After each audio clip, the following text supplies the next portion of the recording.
Hello tout le monde, aujourd'hui on se retrouve pour une nouvelle vidéo dans laquelle je vais vous montrer comment faire un effet pull. Donc on va commencer par appliquer une couche de top coat mat. Donc moi perso je le fais sur du mat, vous pouvez aussi faire sur une base brillante, il n'y a pas de souci.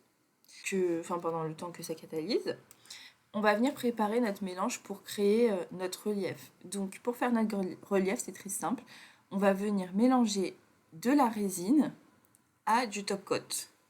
Donc il faut que ce soit quand même assez pâteux, assez épais, mais pas trop épais non plus, parce que sinon c'est pas possible de le travailler.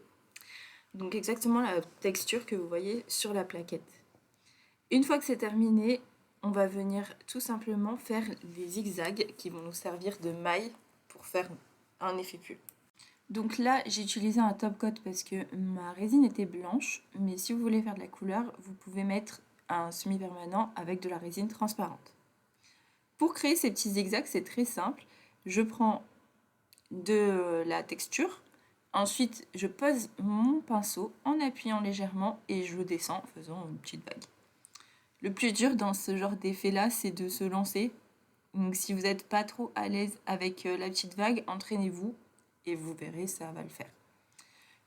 Il y a d'autres motifs aussi qui existent, mais là pour l'instant je fais celui-ci et je vous montrerai les autres à la fin.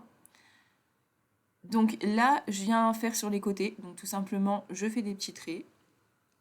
Donc là je fais des petits traits sur les côtés, il y en a qui font des points, il y en a qui font des cœurs, il y en a qui font des étoiles, enfin il y a plein d'effets possibles et inimaginables avec ce genre d'effet là.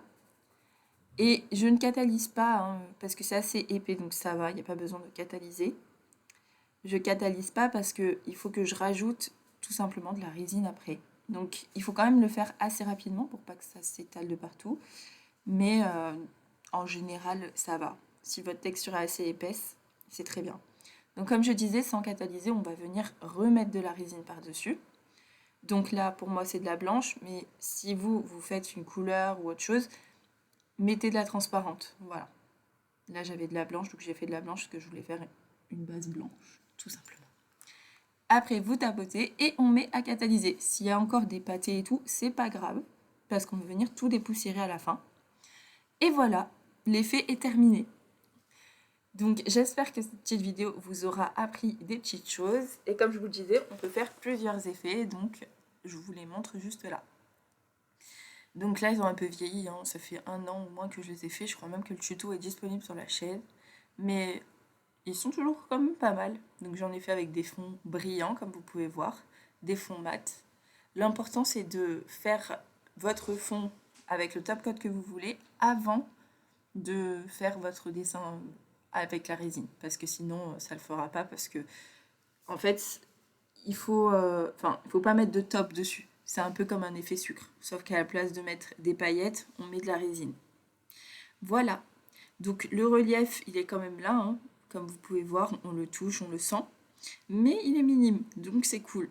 Et franchement, j'aime bien moi. Sur ce, je vais vous laisser. Je vous dis à la semaine prochaine pour une nouvelle vidéo. Et j'espère que ça vous plaira. Bisous!